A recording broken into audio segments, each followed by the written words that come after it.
Sound check. Okay na po ba yung boses ko? Yan. Praise God! Napakasarap magpuri sa Panginoon. Amen po. So magandang umaga po sa ating lahat. Good morning to everyone. Nabati nyo na ba inyong mga katabi? Siyempre, pabatiin natin sila with smiles on our faces. Di po ba? Batiin natin sila with smiles on our faces. So, kumusta po ang bawat isa? Sobrang lamig, hindi po ba? Malamig na. Sa Bisaya, ano ba yung sa Bisaya yung sobrang lamig sa labas? Bugnaw kaayo sa gawas. Tama? Bugnaw kaayo sa gawas. Sa Arabic, ano yung sa Arabic? Wayed, baret, bara. Diba? Ano po yung sa Ilocano? Pastor, ano yung Ilocano? Sa Ilocano, sobrang lamig sa labas. Ayun na, bahala na kayo dyan. Brother Kanan, what is, it's very cold outside in Hindi. How do you say that in Hindi? Hindi daw. Naintindihan nyo? Siyempre sa amin, sa Batangas yan eh. Ate Jonah, ano yan sa atin sa Batangas? Ay hindi, ay pagkaginaw ka naman sa labas Hindi ka, Ate Jonah? Alam niyo, sinasa si Kuya Jandy, sino yung mga taga Quezon dyan? Wala si Kuya Jandy. Yung sobrang lamig sa Quezon, sa labas, sa amin yan ay, it's freezing cold. It's freezing cold outside. Anyway, kidding aside po mga kapatid, yes, malamig po ang panahon. Malamig yung panahon ngayon mga kapatid. Masarap matulog with your blanket on.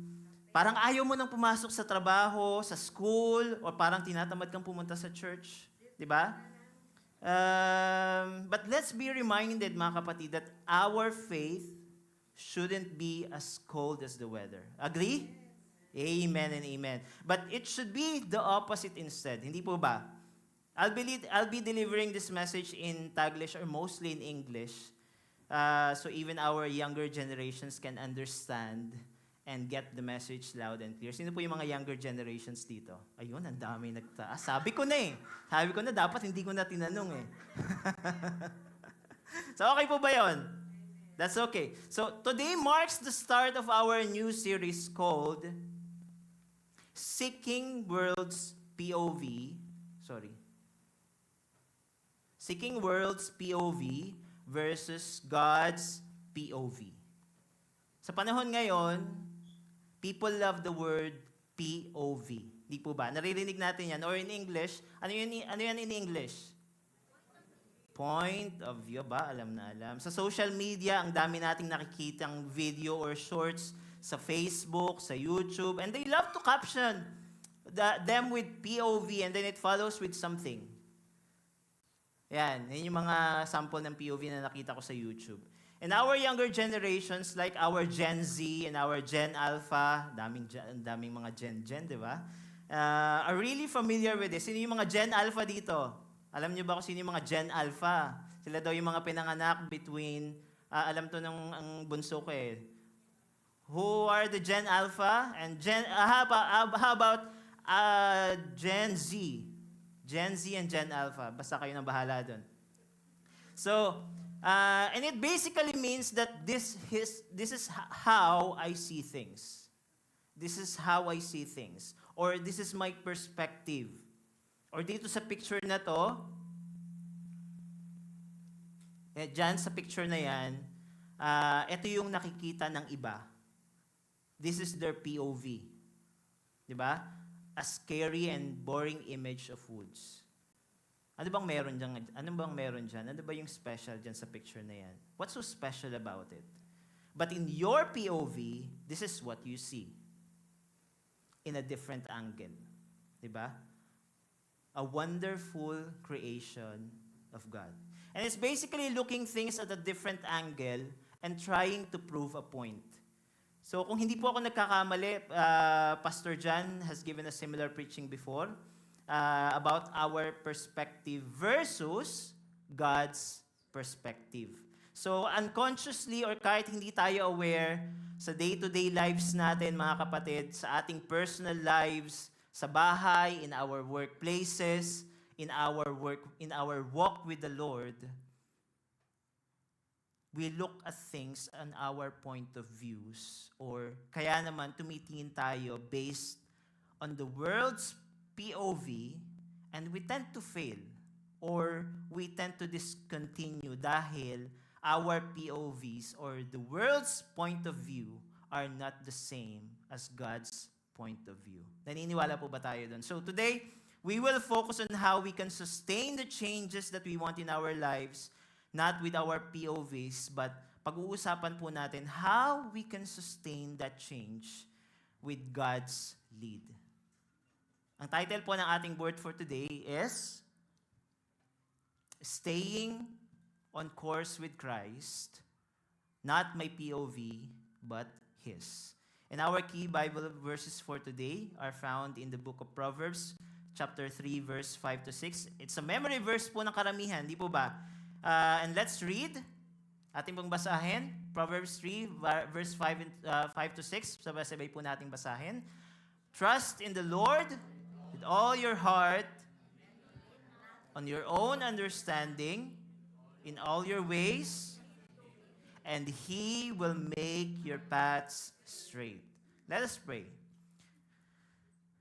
Lord God, we come before you today with open hearts.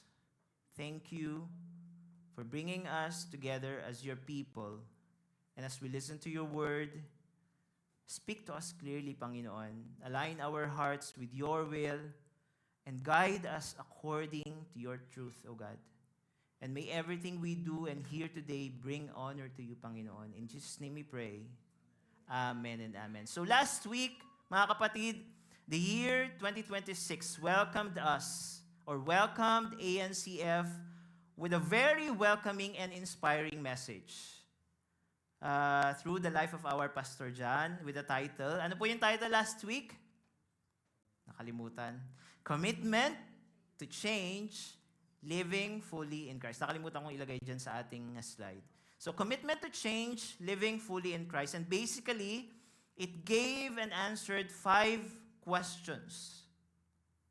Yan po yung mga questions na pinag-aralan natin and nasagutan natin related to change or yung pagbabago. Di ba that most of us used to set when New Year comes. Very common to sa atin, kagaya na nga nang nabanggit sa atin ni Pastor John last week. And ang dami nating natutunan and busog na busog po tayo with a lot of reminders from that preaching. Praise God po sa buhay ng ating Pastor John. And it basically reminded us that with all the changes or goals that we set, dapat kasama lagi natin ang ating Panginoon. And those changes or goals will only happen while we take up our cross and follow Him. Wonderful message. But there was one interesting question po, and I believe it's worth exploring more. And that is, how can we sustain the change? And I believe sa process ng change or ng pagbabago, mga kapatid, kahit saan man yan, whether it's personal, sa church, sa trabaho natin, sa ating minamahal na bansang Pilipinas, sustaining or yung pagpapatuloy sa pagbabago is one of the challenging parts or one of the challenging steps ng process. Agree po ba tayo doon, mga kapatid? So we set goals last year as we enter the year 2025. We said we'll change for the better. And we even said the Lord is with me on this. So I know I'm going to succeed. Pero today, let's evaluate po, mga kapatid. May nangyari ba? Did we reach our goal? Did we fully change? Sabi nga ni Pastor John last week, nag-diet ka ba talaga?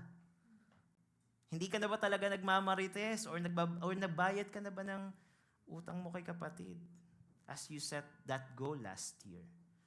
So if the answer is nothing has changed, ganun pa rin tayo, we're the same old person as we were before, the question is, bakit hindi na-sustained? What happened along the way?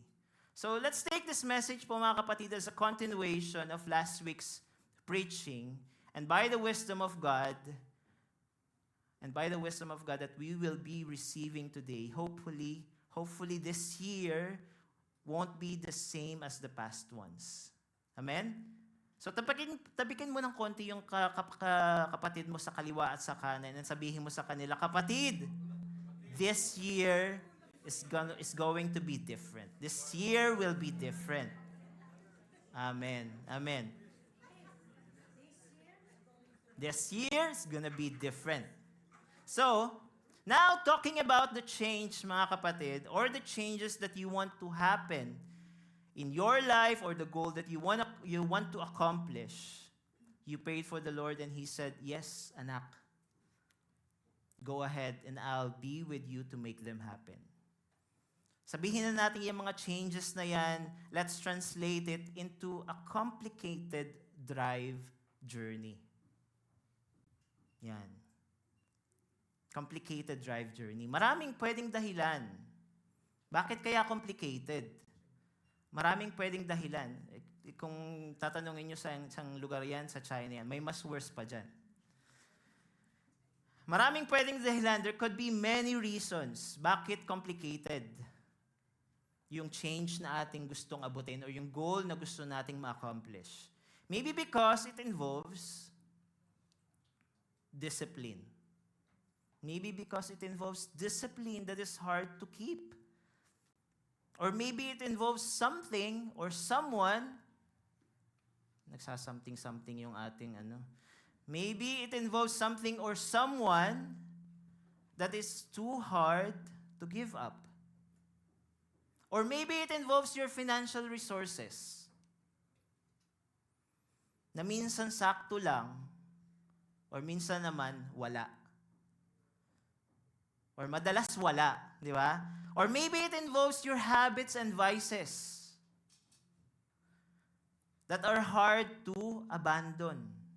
Or maybe it involves your precious time that is hard to spend because you are so occupied with so many things. Maraming pwedeng dahilan po dito and maraming pwedeng dahilan to say that it's complicated or it's hard to achieve or to happen. So, let's say the trip that you planned for many days is finally set. Diba? Let's take this as an illustration. So, let's say the trip that you planned for many days is finally set. Nagkasundo kayo ng mga kaibigan mo to go to a beautiful place. Lahat kayo, especially you, have been dreaming to go there kasi maganda yung weather and everything. Maraming Instagrammable and selfie spots, kagaya ng mga nakikita natin. But there is a challenge. There is a challenge. The only way to reach there is by driving. You all have cars. Lahat kayo ng magkakaibigan mo may mga sasakyan. And isa lang sa inyong magkakaibigan ang may alam ng daan. Tawagin na lang natin siya sa pangalang Jonah. Pangalang Ate Jonah.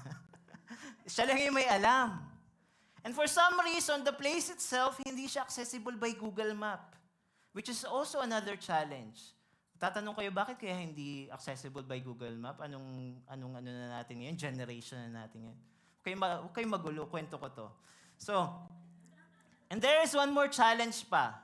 Ito yung pinaka-malupit na challenge.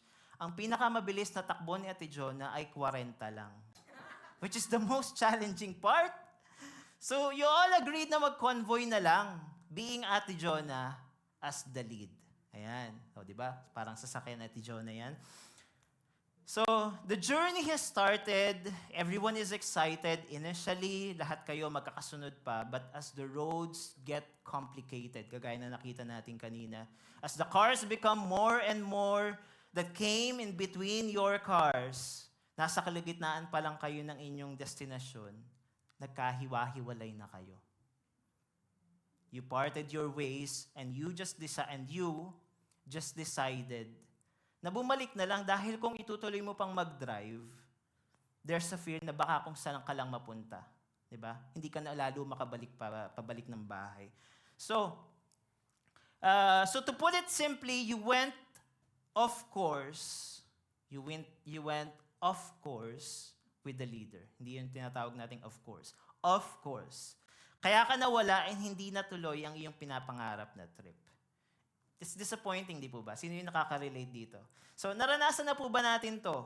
The plan was so clear that you will stay on course with Ate Jonah, pero it happened and you got lost. So going back to the changes that you want to happen in your life, mga kapatid, until now, why are we still the same person and walang nagbago? What went wrong?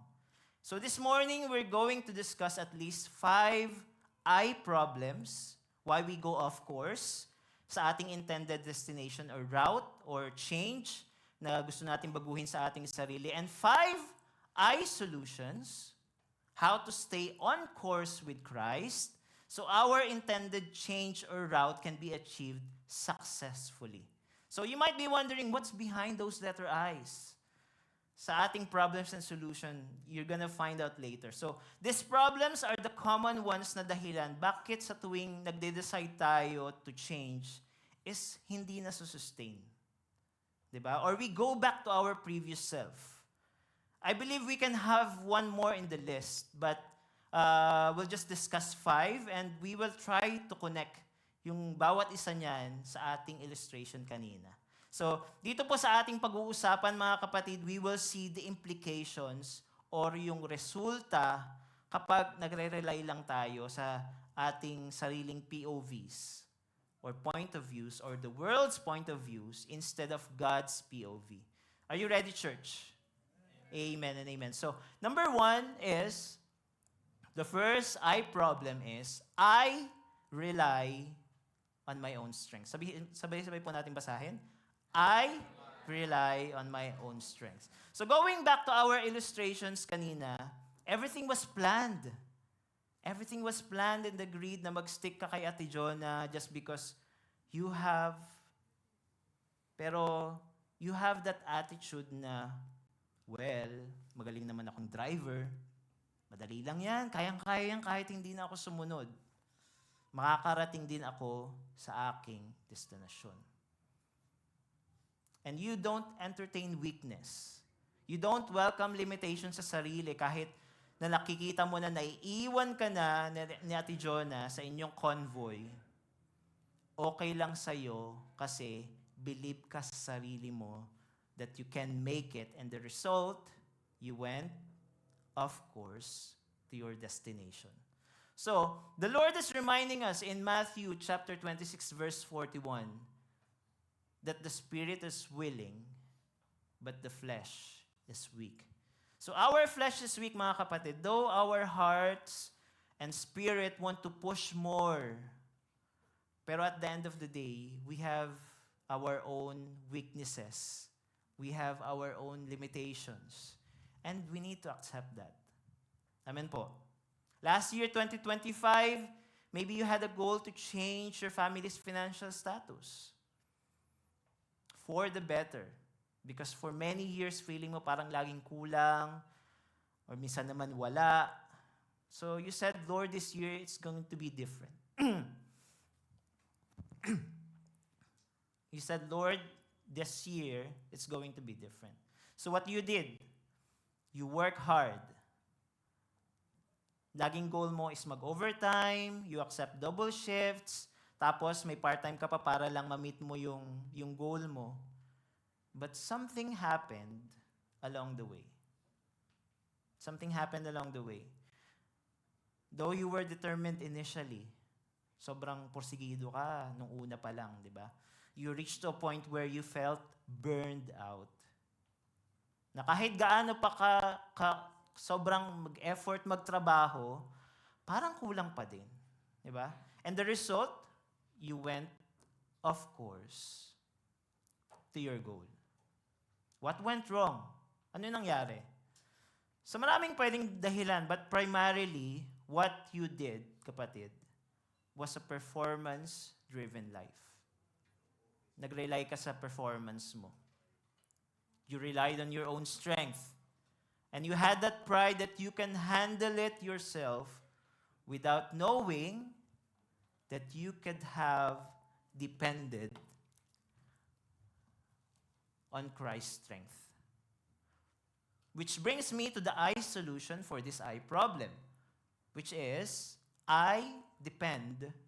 So instead of I rely on my own strength, I should depend on Christ's strength.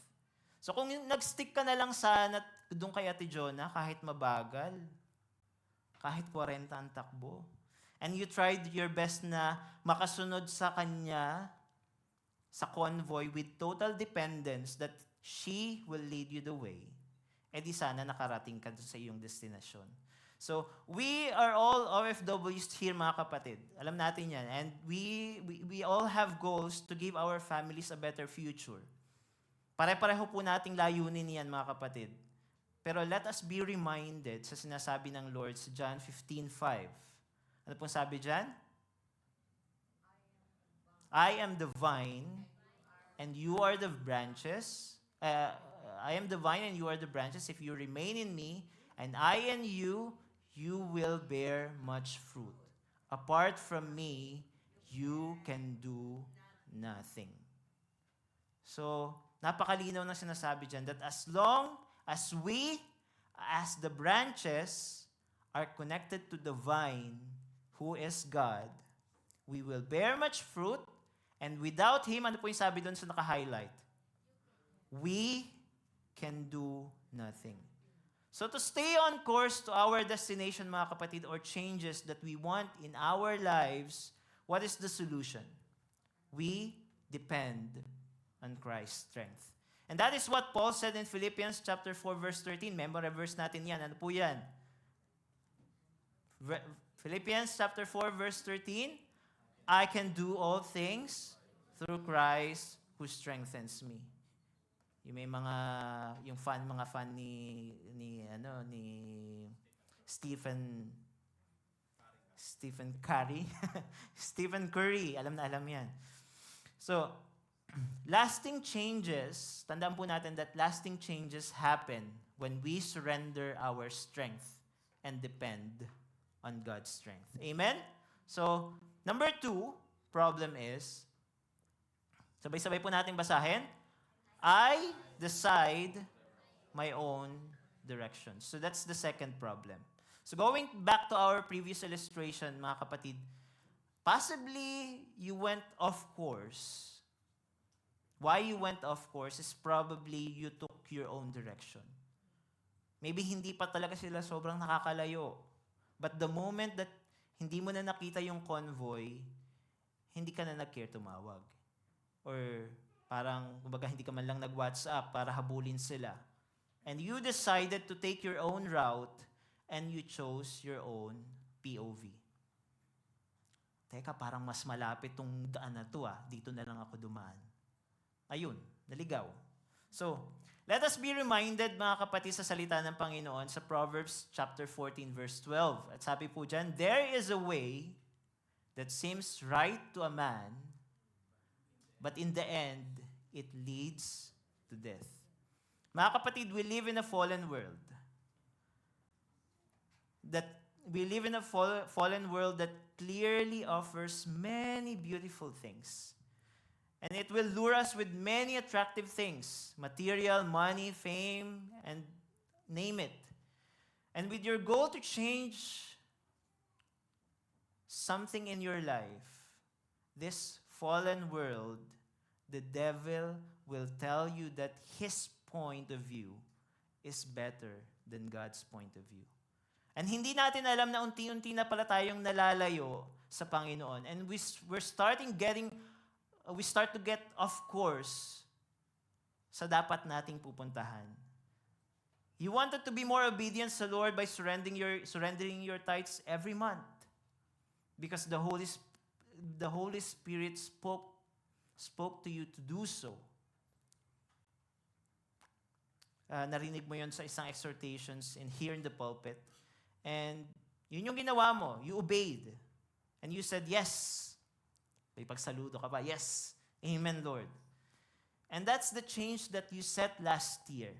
At first, you were consistently giving, but something happened in the middle of the year. The devil hit you at your weakest spot, at your weakest point. Lumabas yung iPhone 17 Pro Max. na-divert yung goal mo. Then, unti-unting nag-fade. Unti-unti nag-fade yung goal mo to tithe every month and to honor your Lord with your resources. Church, let us be sensitive to the conviction of the Holy Spirit that when our direction is staying away from His, it's a reminder for us. Parang kumbaga signal na yon. It's a reminder for us that we should steer our boat, hold our steering wheel pabalik sa direction that has been set by the Lord for us to take. I follow Christ's lead, which is the I solution to this I problem. Instead of deciding my own direction, I should follow Christ's lead.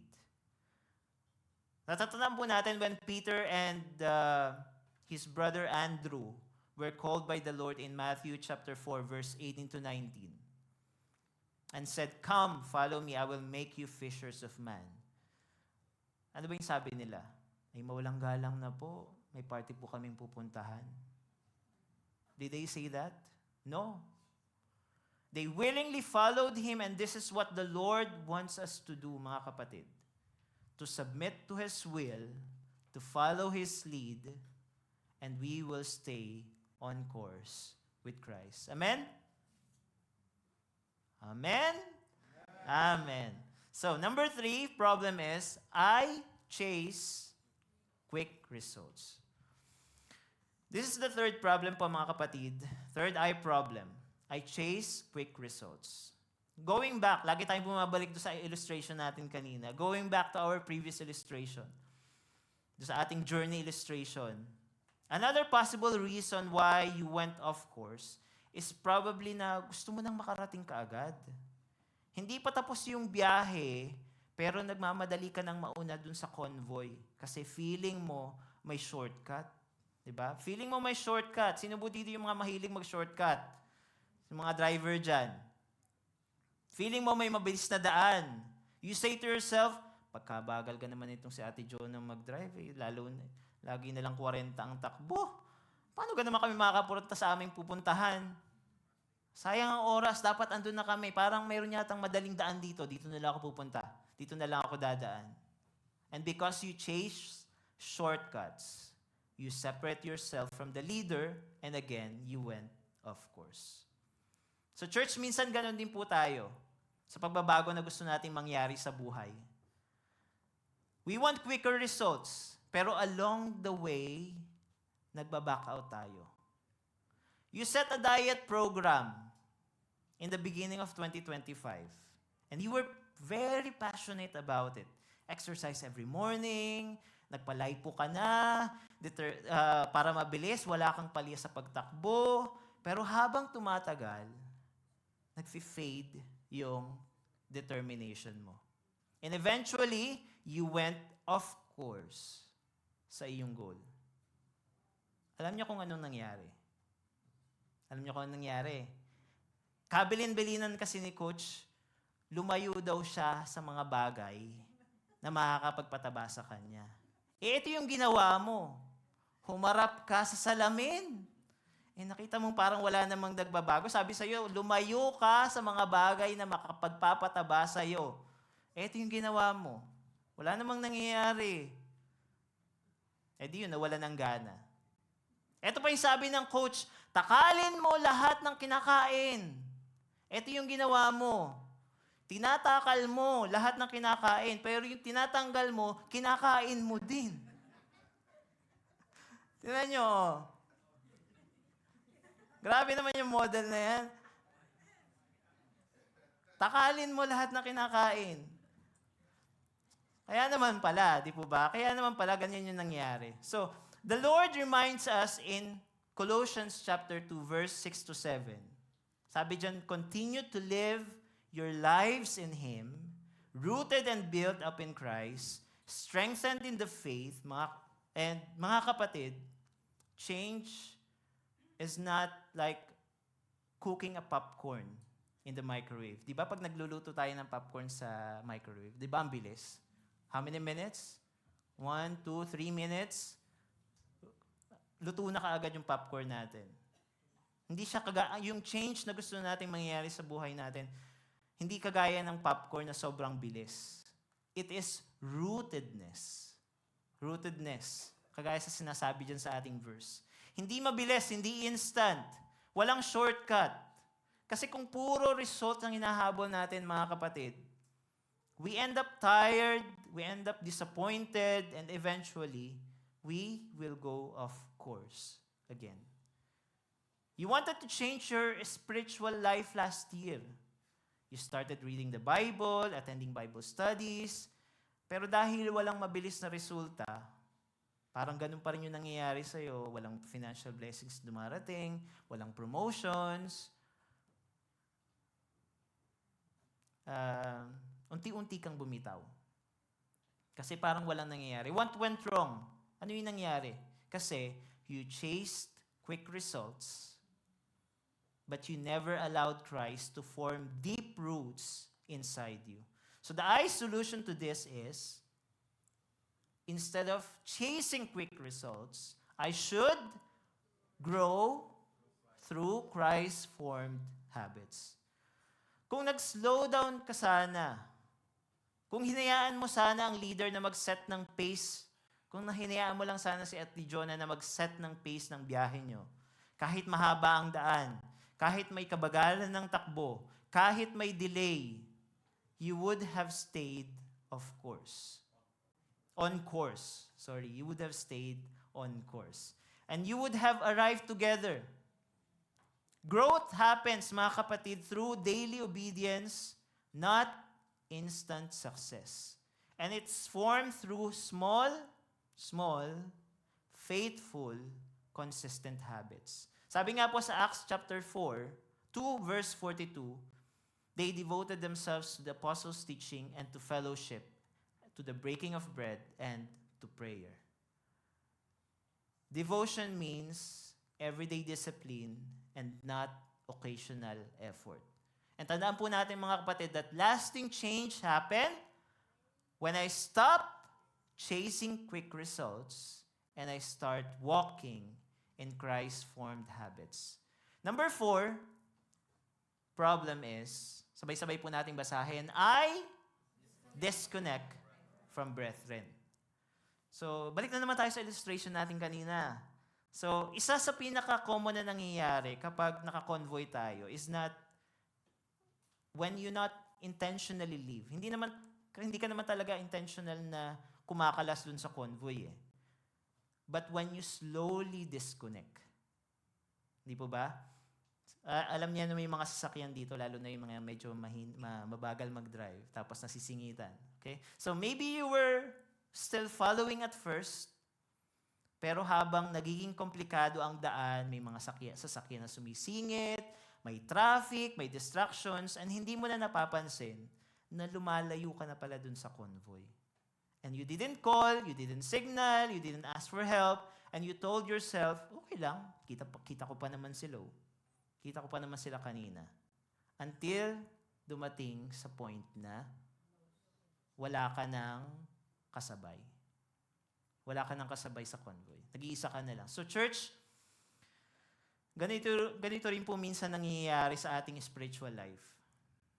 Hindi tayo biglang umaalis sa Panginoon, hindi naman tayo biglang bumabalik sa ating sa dati nating buhay, but slowly, shuway, we disconnect from fellowship, from brethren, from people who used to help us, to keep us on course. And let us be reminded po of what the word says in Ecclesiastes chapter 4, verse 9 to 10. At po sabi dyan, 2 are better than 1, because they have a good return for their labor.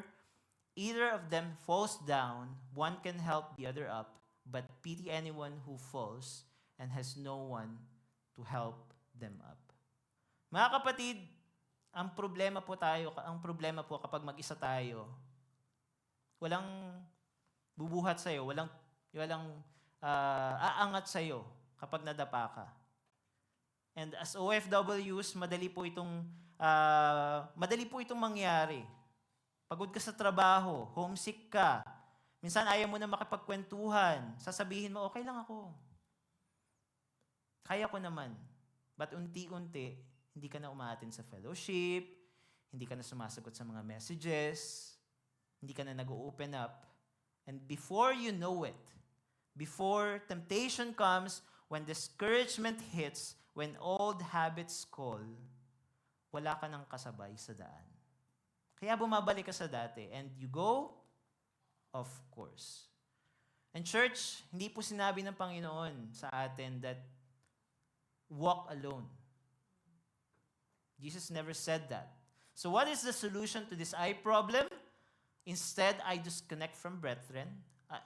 Instead of disconnecting from brethren, I should reconnect through Christ's people. So going back to our illustration, mga kapatid, the safest way to reach the destination is not just to know where you're going. It's to stay with the convoy. Di ba? Kapag may huminto, may naghihintay, kapag may naligaw, may tumatawag, kapag may nasiraan, may bumabalik para tumulong. That is how God designed the church. And that's why the world tells us in Hebrews chapter 10, verse 24 to 25, and let us consider how we may spur one another on toward love and good deeds, not giving up meeting together, as some are in the habit of doing, but encouraging one another, and all the more as you see the day approaching. Taas po yung mga kamay ng ating mga kapatid na who feel the love of their brothers and sisters here in the church. Amen. Halos lahat sa atin. God is good. Amen. Last week lamang po, I was a recipient. We were a recipient ng love ng Panginoon through the life of our brethren nung nag-overheat po yung sasakyan namin dun sa may bodega. To the rescue po kaagad yung ating mga kapatid. And talaga namang kahit sa kinabukasan, andun po yung extension ng kanilang tulong. Ako pa yung inilibre ng kape. 'Di ba? Ibibigay ko yung sa kanya yung number. Napaka-generous. So, andun po yung pag-extend nila ng tulong. Praise God po sa kanilang buhay, and dito mo talaga masasabi na ang saya-saya. Diba? So, church change is also sustained when we stay connected through Christ's people. Amen. Amen. So that's why in Acts chapter 2 verse 42, balikan po uli natin, that they devoted themselves to the apostles' teaching and to fellowship and to the breaking of bread and to prayer. The early believers devoted themselves to fellowship. That's why in Galatians chapter 6 verse 2, it tells us to bear one another's burden. Mga kapatid, hindi po kahinaan ang mga ilangan ng kapwa mananampalataya. Hindi kahinaan na magsabi ng kapatid, nahihirapan ako. Hindi kahinaan ang manatili sa convoy. Jesus did not say, figure it out on your own. Jesus did not say that. What He showed us was a life lived together. Walking, growing, serving, and enduring side by side. Amen? So if we want to stay on course with Christ, mga kapatid, we must make this decision. We must make this decision. I will not disconnect, and I will reconnect through Christ's people. Amen po? Amen and amen. So, number 5, the fifth and the final I problem is, I carry heavy baggage. So, balik na naman tayo sa journey illustration natin. Another reason why you turned back is because mabigat yung dala mo. Maybe your car was overloaded. Exaggerated po yan, alam ko, pero so, maybe your car was overloaded. Too much weight. Too much baggage, my friend. Too much. Mga baggage na hindi mo naman kailangan doon sa destination mo. Sino po dyan yung may mga sasakyan na lahat itinambak na doon sa likod ng sasakyan nila yung mga gamit nila? Ayaw tanggalin. Diba? Mga lumang damit, kung ano-ano mang lumang bagay na dala-dala kahit saan ka magpunta. Di ba? Kaya habang tumatagal ang biyahe, dahil mabagal ang takbo ng sasakyan, napapagod ka. Napapagod yung sasakyan mo, napapagod ka rin. Nahihirapan yung sasakyan mo, nahihirapan ka din. Nahihirapan kang humabol dun sa convoy. Nanghihina yung sasakyan mo, nanghihina ka rin kasi nga baka maiwan ka. So until you finally said, ayoko na, babalik na lang ako. Church, many of us wants to change. Many of us want to change. But we are still carrying past hurts, unforgiveness, guilt and shame, trauma and emotional scars, disappointments and betrayals, and even wrong relationships. And whether we admit it or not, mga kapatid, they weigh us down spiritually.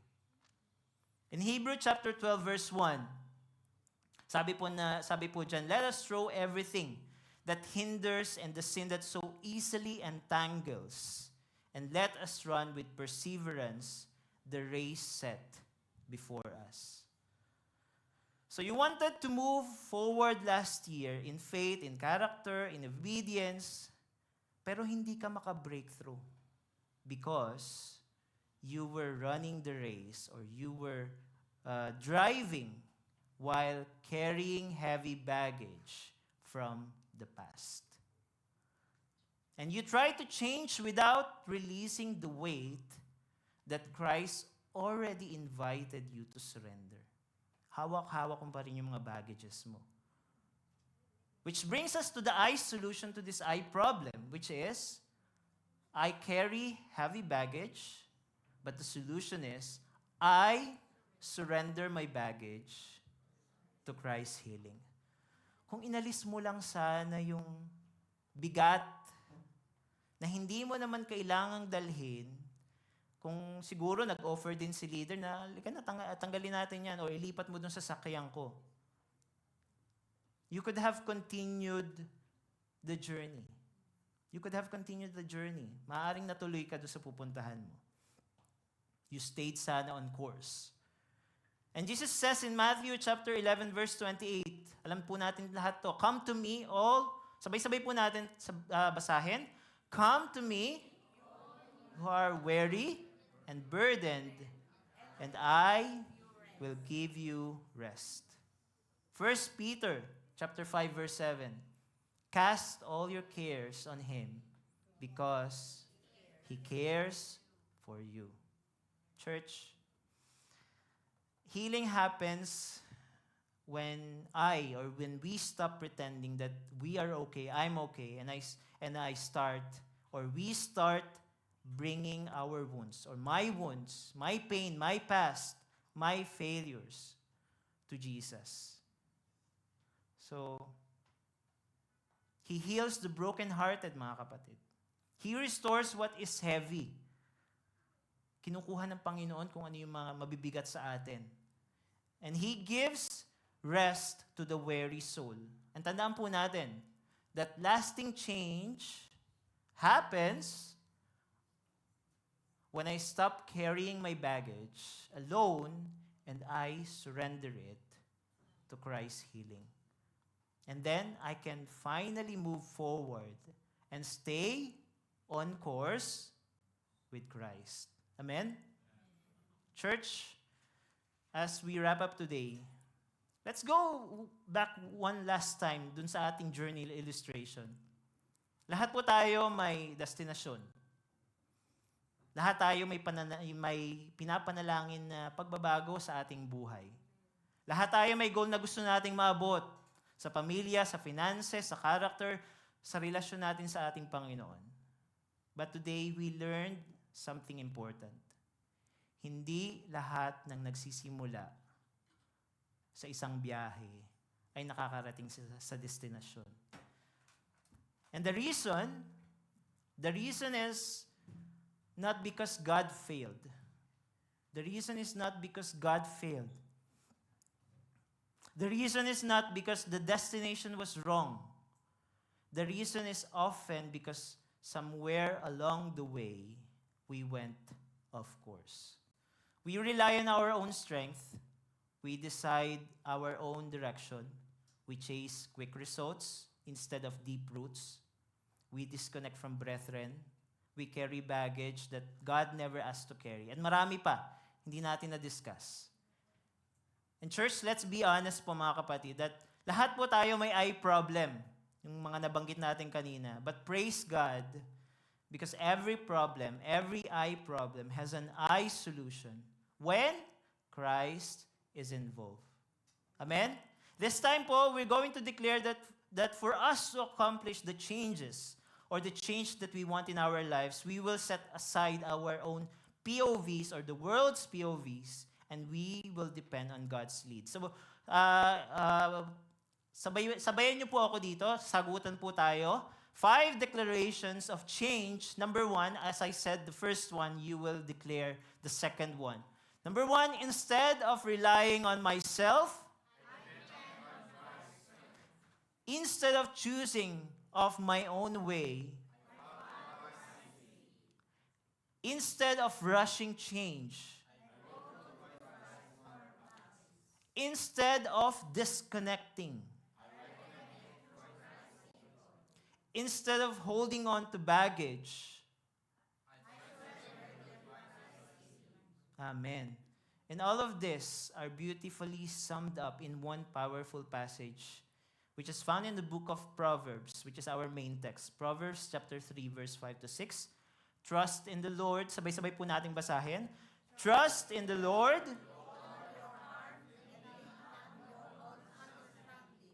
In all your ways, acknowledge Him, and He shall direct your paths.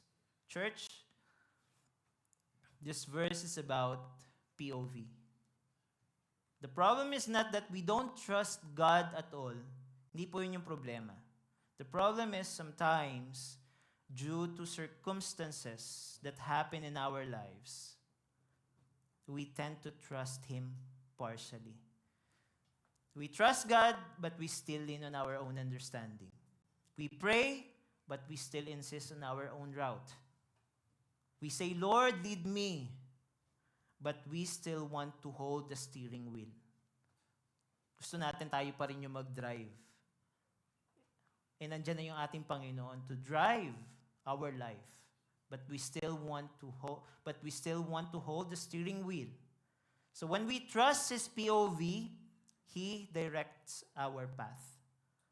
When we surrender control, He keeps us on course. And when we follow the leader, we reach the destination. So today, mga kapatid, the invitation is simple.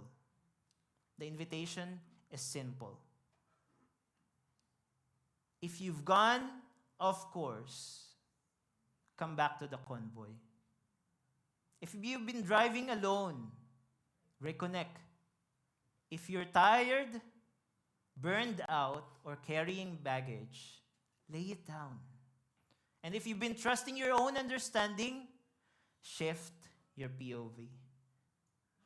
Dahil lasting change doesn't happen by trying harder po mga kapatid. Hindi po na-accomplish yung change sa buhay natin by trying harder. Because lasting change happens when we stay on course with Christ. Not my POV, not your POV, but His lead. Amen? Let us pray. Lord God, thank you for speaking to us today, Panginoon. Thank you for reminding us that change is not sustained by our strength. Change is not sustained by our plans or our point of views, but by trusting you completely. Patawarin mo po kami, Panginoon. Forgive us, Lord, for the times we relied on ourselves, choose our own direction. We rushed the process. We disconnected from the brethren or held on to the baggage you never asked us to carry. And today, we surrender the steering wheel back to you, Panginoon. And turuan mo po kami, Panginoon. Teach us to trust you with all our hearts and lean not on our own understanding. And help us to acknowledge you in all in all of our ways, Panginoon, that you may direct our paths. Keep us on course with you, Panginoon, not by our own POVs, not by the world's POVs, but by your lead. In Jesus' name we pray. Amen, amen. May I invite everyone, let us raise our hands and receive the blessing from the Lord. Church, as you go, may you walk in the wisdom stated in the Proverbs 3, verse 5 to 6. Trust in the Lord with all your heart and lean not on your own understanding. In all your ways, acknowledge Him, and He shall direct your paths. May the Lord strengthen you when you feel weak, guide you when the road feels unclear, and surround you with His people so you will never walk alone. May you stay on course with Christ, trusting not on your own point of views, but His perfect lead. Go in peace and live for His glory. Amen and amen. Amen.